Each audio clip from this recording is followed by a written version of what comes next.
आज ठाकुर जी के ऐसे अद्भुत भक्त का प्रसंग आपको सुनाता हूं जो चोर बना, लुटेरा बना, डाकू बना, फिर भी साक्षात ठाकुर जी ने उसको दर्शन दिए। बड़ा ही अद्भुत प्रसंग है, बड़े ध्यान से सुनिएगा। हरे कृष्ण दोस्तों, मैं हूं अनुज शर्मा। ठाकुर जी के एक भक्त हुए हरिपाल जी। हरिपाल जी बहुत धनी थे, बड़े व्यापारी थे, बहुत धन था उनके पास, पर ठाकुर जी के अनन्य भक्त थे। एक दिन अपने गुरु से पूछा कि गुरुदेव, मुझे साक्षात ठाकुर जी के दर्शन करने हैं, ठाकुर जी से मिलना है, ये कैसे संभव हो पाएगा? ऐसा मैं क्या करूं कि ठाकुर जी के दर्शन हो जाए?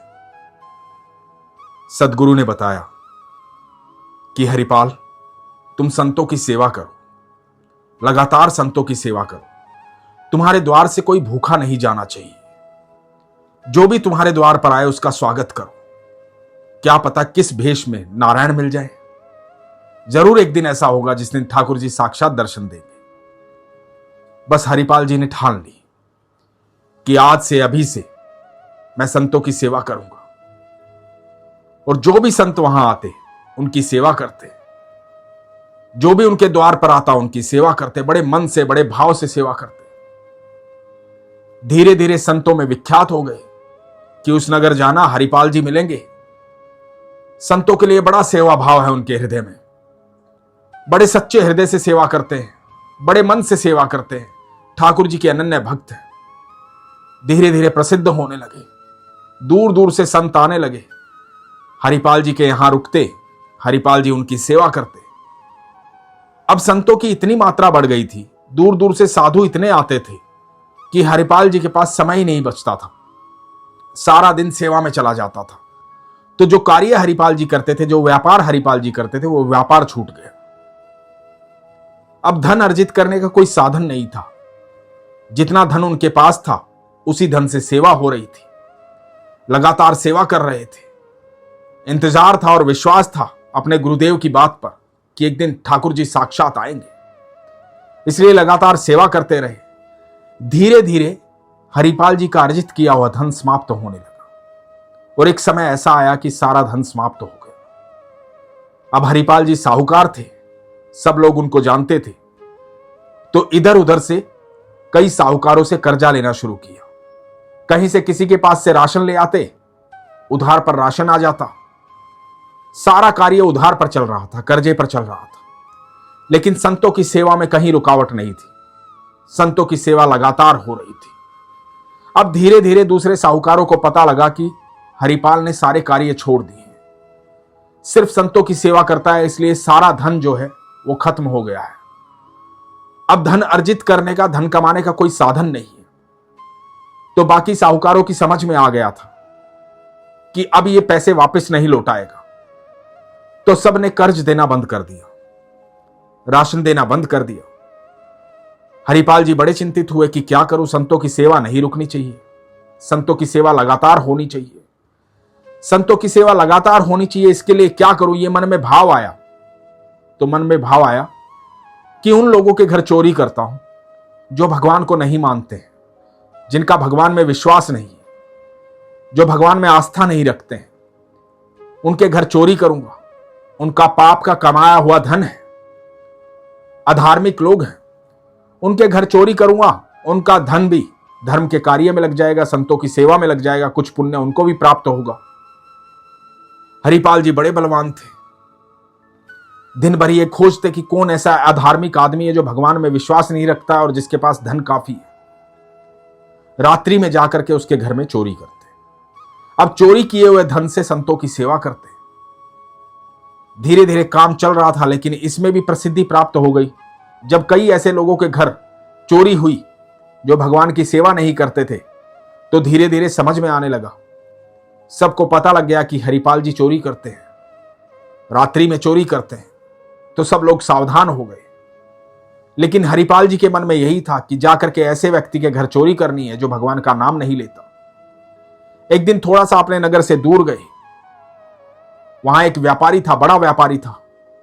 हरिपाल जी को पता था ये भगवान में विश्वास नहीं रखता, कभी भगवान का नाम जपते हुए नहीं देखा। हरिपाल जी ने ठान लिया कि आज रात को इसके घर चोरी करूंगा, और रात्रि में उस व्यापारी के घर हरिपाल जी चोरी करने घुस गए। जब रात्रि में हरिपाल जी उसके घर चोरी करने घुसे तो उस व्यापारी की बेटी जाग गई और बेटी ने जाग करके अपने पिता को उठाया कि शायद घर में कोई चोर आ गया। पिताजी उठो। जब वो व्यापारी उठा और उसने अपनी बेटी से सुना कि घर में चोर आ गया है तो उसने अपनी बेटी से कहा कि कोई बात नहीं, हमारे नगर में आसपास भी कहीं भी हरिपाल जी के अलावा कोई चोरी नहीं करता, और हरिपाल जी जो चोरी करते हैं वो सारा धन संतों की सेवा में लगाते हैं। हम कभी भी कंजूसी के कारण संतों की सेवा के लिए कोई धन नहीं दे पाए, हमारे मन में भाव प्रकट नहीं हुआ, लेकिन हम भगवान में विश्वास करते हैं, भगवान से प्रेम करते हैं। हरिपाल जी हमारे यहां से धन चोरी करेंगे, वो संतों की सेवा में लगेगा, जो हम नहीं कर पाए वो हरिपाल जी कर देंगे। तो बेटी जाकर चुपचाप सो जाओ, कोई शोर मत मचाना, चोरी होने दो। हरिपाल जी ये सारी बातें सुन रहे थे। ये बातें सुनकर के हरिपाल जी की आंखों में आंसू आ गए।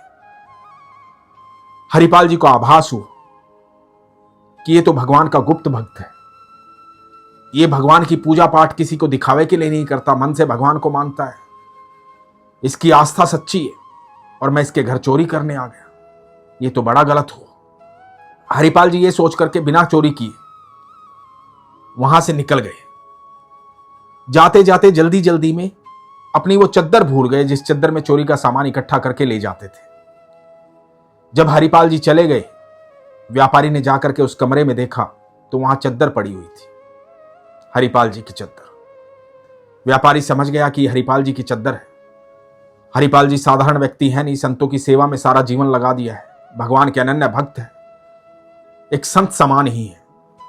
इस व्यापारी ने वो चद्दर उठाई और अपने मस्तक से लगाई और भगवान का धन्यवाद किया। जब मस्तक से चद्दर लगाई तो इस व्यापारी के शरीर की ऊर्जा बदल गई, मन बदल गया। इसके मन में आया कि आज के बाद मैं भी संतों की सेवा करूंगा, मैं कंजूसी नहीं करूंगा, ये धन कमाया किसके लिए है। तो इस व्यापारी का मन बदल गया और ये संतों की सेवा करने लगा। इधर हरिपाल जी जो इसके घर चोरी करके नहीं गए थे, जाकर के सोचने लगे कि आज तो बहुत बड़ी गलती हो गई। कभी अनजाने में ऐसे भक्त के घर पहुंच गया जो गुप्त में भगवान की सेवा करता है, भगवान का नाम जाप करता है, भगवान में पूरी आस्था है, और मैं उसके यहां चोरी कर लूं तो ये तो बड़ा अधर्म हो जाएगा, बड़ा पाप हो जाएगा। इसलिए आज के बाद चोरी नहीं करूंगा। चोरी करनी छोड़ दी। अब चोरी करनी छोड़ दी तो धन कहां से लाए, कैसे धन आए, कैसे धन आएगा और संतों की सेवा होगी, ये समझ में नहीं आ रहा था। तो अपनी पत्नी से कहा कि तुम चिंता मत करो, आज के बाद जो ऐसा व्यक्ति होगा जो भगवान का नाम जाप नहीं करेगा, भगवान को नहीं मानता होगा, मैं जंगल में जाकर के छुप के खड़ा हो जाऊंगा और राहगीरों को लूट लूंगा। ऐसे व्यक्ति से पैसा लूंगा जो भगवान का भक्त नहीं होगा। क्योंकि हरिपाल जी शरीर से बलवान थे, हट्टे कट्टे थे, जाकर के जंगल में छुप करके खड़े होने लगे। अब जो राहगीर आते थे उनको रोक लेते थे। जो भी उनके पकड़ने के बाद भगवान का नाम ले लेता था, बोल देता था, हे भगवान बचाओ, हे कृष्ण बचाओ, हे ठाकुर जी बचाओ, हे विष्णु जी बचाओ, उसे छोड़ देते थे। और जिसे लूटते थे, जो भगवान का नाम नहीं लेता था, उसे लूट लेते थे, उसका धन ले आते थे और उस धन से संतों की सेवा करते थे। एक दिन हुआ यूं, संतों की बड़ी टोली हरिपाल जी के घर आ गई। हरिपाल जी बड़े चिंतित हो गए, घर में कोई व्यवस्था नहीं थी, बिल्कुल धन नहीं था। अपनी पत्नी से कहा कि आज क्या करें, आज तो धन है ही नहीं, कोई व्यवस्था नहीं। बड़े परेशान हो गए, गंभीर अवस्था में आ गए। संत आए हुए बैठे हैं, सेवा करने के लिए कोई साधन नहीं। अपनी पत्नी के साथ बैठ करके भगवान को याद किया, ठाकुर जी को कहा कि ठाकुर जी आप ही कोई राह दिखाइए, आज कोई साधन नहीं है, ना धन है, कैसे संतों की सेवा करूं। संत खाली नहीं जाने चाहिए, बिना सेवा के नहीं जाने चाहिए, कैसे संतों की सेवा करूं। उसी समय बैकुंठ में ठाकुर जी विराजमान थे। ठाकुर जी मुस्कुरा रहे थे, मां रुक्मणी के साथ बैठे हुए थे। मां रुक्मणी से कहा कि आज मैं अपने एक निराले भक्त के यहां जा रहा हूं।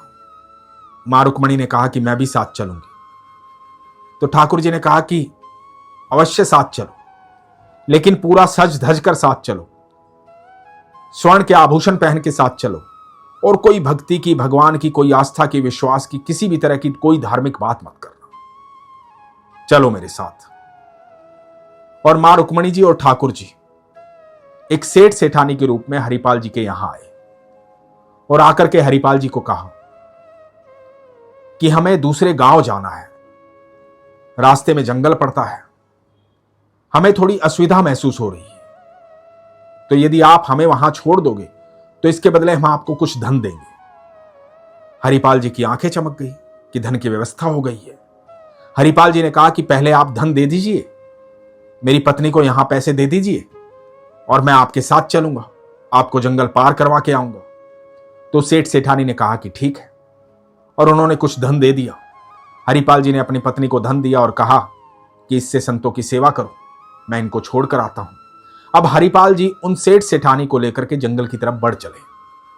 जब जंगल में चलते जा रहे थे, मन में लालच आया कि इनके पास कितने आभूषण है, कितना धन है, यदि इनको लूट लूं। और ऐसा लगता नहीं कि ये भगवान का नाम जाप करते हैं, भगवान का ध्यान करते हैं, इनके भीतर कोई आस्था वाली बात दिखाई नहीं देती। यदि इनको लूट लिया तो बहुत धन अर्जित हो जाएगा, कई दिन तक संतों की सेवा कर पाऊंगा, इनको लूट लेता हूं। मन में जैसे ही ये भाव आया, सेठ सेठानी को पकड़ दिया और कहा कि जितना भी धन है, जितने भी आभूषण है, सारे यहां एकत्रित कर दो, सब उतार दो, नहीं तो जान से मार दूंगा। सेठ और सेठानी ने घबराने का अभिनय किया। मां रुक्मणी को ठाकुर जी ने पहले ही बता दिया था, पहले ही संकेत दे दिया था किस प्रकार का भक्त है, इसलिए मां रुक्मणी भी कुछ नहीं बोली और सारे आभूषण चुपचाप उतार दिए। जब सारे आभूषण सेठ सेठानी ने उतार दिए तो मां रुक्मणी के हाथ में, सेठानी के हाथ में एक सोने का छल्ला रह गया। हरिपाल जी ने देख लिया। हरिपाल जी ने कहा, यह छल्ला भी उतारो। मां रुक्मणी ने कहा कि यह नहीं उतर रहा। हरिपाल जी ने उंगली पकड़ ली और कहा कि ये उतारो। जबरदस्ती उतारने लगे, उंगली मरोड़ने लगे। तो मां रुक्मणी बोली, अरे मेरी उंगली तोड़ देगा क्या? क्या करेगा इस छल्ले का? इतने आभूषण दे तो दिए, इतना धन दे तो दिया। तो हरिपाल जी ने कहा, इस छल्ले से कई संतों की सेवा कर पाऊंगा, कईयों के लिए मैं भोजन बना पाऊंगा, कईयों की सेवा कर पाऊंगा, इसलिए छल्ला भी जरूरी है। तुम्हारी उंगली भले ही टूट जाए, मुझे ये छल्ला चाहिए। जब उंगली को मरोड़ने लगे तो ठाकुर जी और मां रुक्मणी अपने वास्तविक रूप में आ गए। हरिपाल जी देखते रह गए कि तो साक्षात मेरे प्रभु और मां रुक्मणी खड़े हैं। हरिपाल जी का शरीर कांपने लगा, स्थिर हो गए, हाथ जोड़कर क्षमा याचना करने लगे। बोले, मेरे प्रभु आप साक्षात यहां पर हैं। मेरे ठाकुर जी, आप, कब से आपकी राह देख रहा हूं, कब से आपका इंतजार कर रहा हूं, कितने बरस बीत गए। ठाकुर जी ने हरिपाल जी को गले लगाया, कहा कि तुम मेरे सच्चे भक्त हो। हरिपाल जी क्षमा मांगने लगे कि मैं आपको लूट रहा था, आपके साथ दुर्व्यवहार किया। ठाकुर जी ने कहा, किसके लिए लूट रहे थे? मेरी ही सेवा के लिए, मेरे लिए ही लूट रहे थे, इसीलिए तो तुम्हें दर्शन दिए। तुम मेरे सच्चे भक्त हो, सच्ची आस्था से, सच्चे विश्वास से तुमने संतों की सेवा की।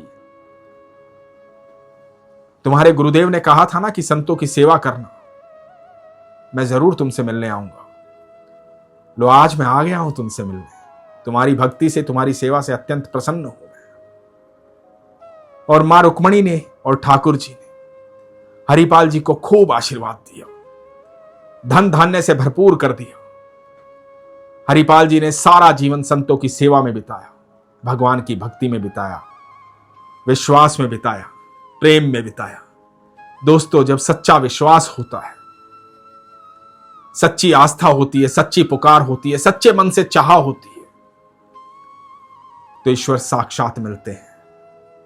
आपकी भक्ति में कमी नहीं होनी चाहिए, आपका विश्वास प्रगाढ़ होना चाहिए, आपकी पुकार सच्ची होनी चाहिए।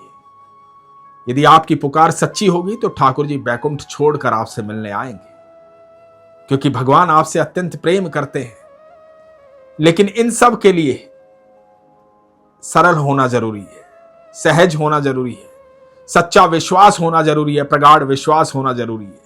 इसीलिए मैं हमेशा कहता हूं, अपने विश्वास को मजबूत रखो, अपना ख्याल रखो। हरे कृष्ण।